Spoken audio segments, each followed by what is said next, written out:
कौन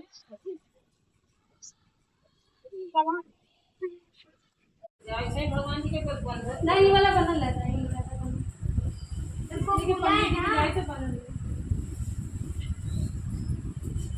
मैं जो चूड़ी बिंदी खोल के निकाल लूंगी और क्या चीज दे दूंगी चूड़ी बिंदी। हाँ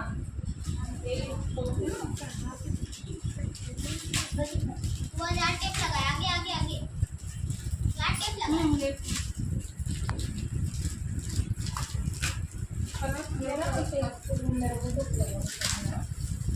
आओ आओ चढ़ाओ। हाँ तो चढ़ाना और इसे देख लो ना, कब चले गए और सब थाली में नहीं और कहाँ चढ़ाएगा इसमें।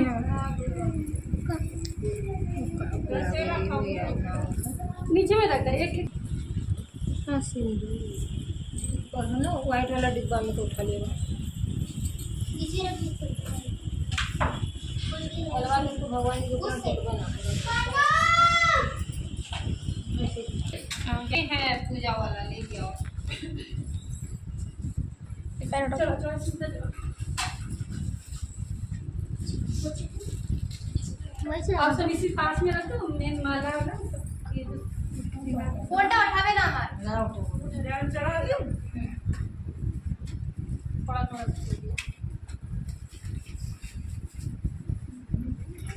लगाओ। मम्मा मोबाइल कहाँ गया, वीडियो बनाओ ना। हुआ है कि बिल्कुल अभी कटरा तक तो बाकी है। स्मिता साड़ी बचा लो। आप ही तो हैं आप।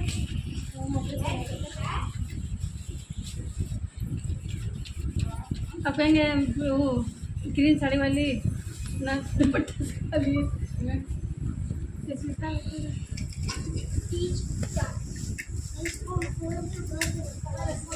क्या लंबा चले से यही पे रखो बाबू हम तो ये रखने बहुत दूर है पंखा हटिए। एक ले ला कर खिला दे। ये मेरा साड़ी वो मोड़े पे देंगे आपको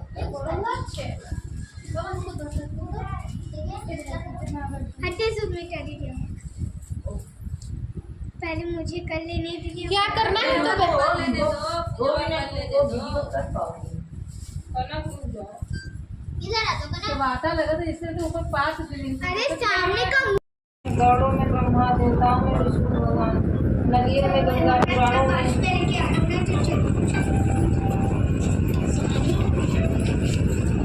महाभारत वेदों में समावेश और इंद्रियों में मन श्रेष्ठ है। सब पुराण व्रत और वेदों का सर्वस्व जिस तरह कहा गया है मैं तुम्हें एक प्राचीन व्रत बतलाता हूँ। एकाग्र मन से लेकर जिस व्रत के प्रभाव से तुमने मेरा आधा आसन प्राप्त कर लिया है वह मैं तुमको बतलाऊंगा क्योंकि तुम मेरी प्रेसी हो। भाद्रपद मास के हस्त नक्षत्र से युक्त शुक्ल पक्ष की तृतीया तिथि को उसका अनुष्ठान मात्र करने से स्त्रियां सब पापों से मुक्त हो जाती हैं।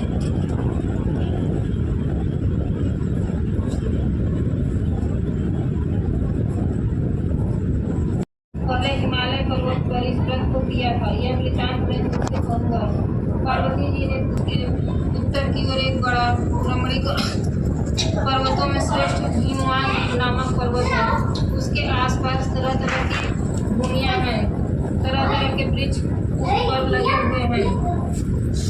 नाना प्रकार के पक्षी और अनेक प्रकार के पशु उस पर निवास करते हैं। वहाँ पहुँचकर गंधर्वों के साथ बहुत से देवता चरण पक्षीगण सर्वदा प्रसन्न मन से विचरण करते हैं। कितने ही शिखर ऐसे हैं जिनमें स्फटिक रत्न और वैदुर्मणि आदि की खाने भरी हैं। 14-15 यह वर्ष पर्वत ऊंचा और इतना अधिक है कि मित्र के घर की तरह समझकर आकाश का स्पर्श किया रहता है। उसके समस्त शिखर सदा हिम बर्फ से आच्छादित रहते हैं और गंगा जल की ध्वनि सदा सुनाई देती है। हे पार्वती, तुमने बाल्यकाल में उसी पर्वत पर तपस्या की थी। 12 वर्ष तक तुम उल्टी टंकर केवल धुआं पीकर रही। 64 वर्ष तक सूखे पत्ते खाकर रही। माघ मास में तुम जल में बैठी रहती और बैसाख की दोपहरिया में पंचाग्नि तापती थी। श्रावण के महीने में जल बरसता तो तुम भूखी प्यासी रहकर मैदान में बैठी रहती थी। तुम्हारे पिता इस तरह के कष्ट सहन को देखकर बड़े दुखी हुए। वे चिंता में पड़ गए कि मैं अपनी कन्या किसको दूं। उसी समय नारद जी वहाँ आ पहुंचे। इतनी दुखी हो इसका कारण बताओ। तुम्हारी जो इच्छा नहीं है, मेरे इस विचार को मेरे पिताजी ने ठुकरा दिया है। इससे मैं अपने शरीर को त्याग दूंगी। पार्वती की इस बात को सुनकर सखियों ने कहा कि शरीर का त्याग न करो, चलो किसी ऐसे वन में चले जहाँ पिता को पता न लगे।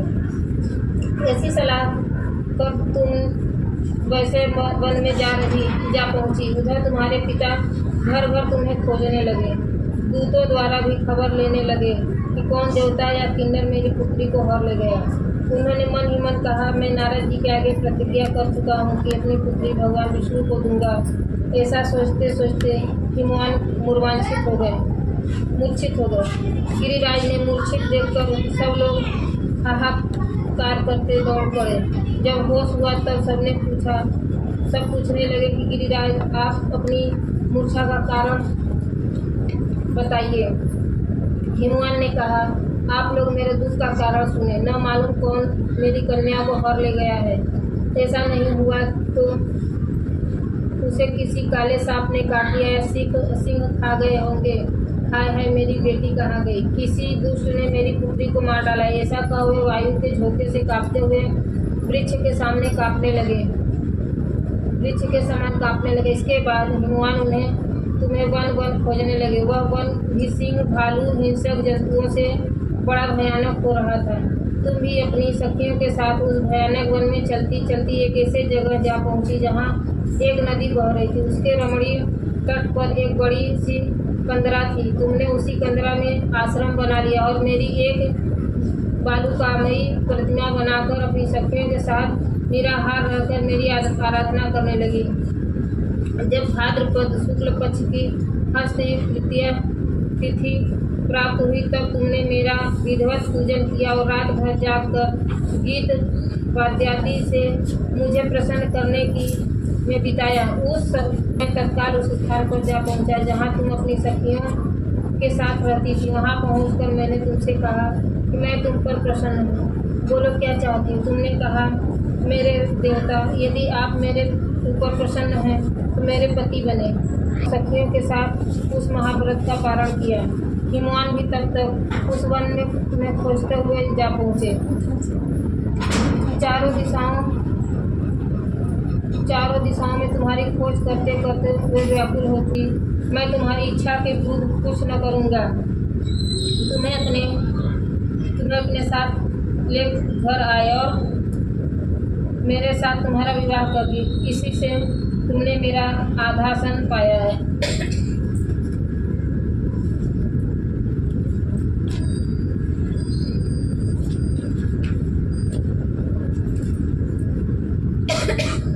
तब से आज तक किसी के सामने तुमने यह व्रत प्रकट करने का अवसर प्राप्त नहीं हुआ। हे देवी, मैं यह बताता हूँ कि इस व्रत का हरितालिका नाम क्यों पड़ा। तुमको सखियाँ हर ले गई थी, इसी से हरितालिका नाम पड़ा।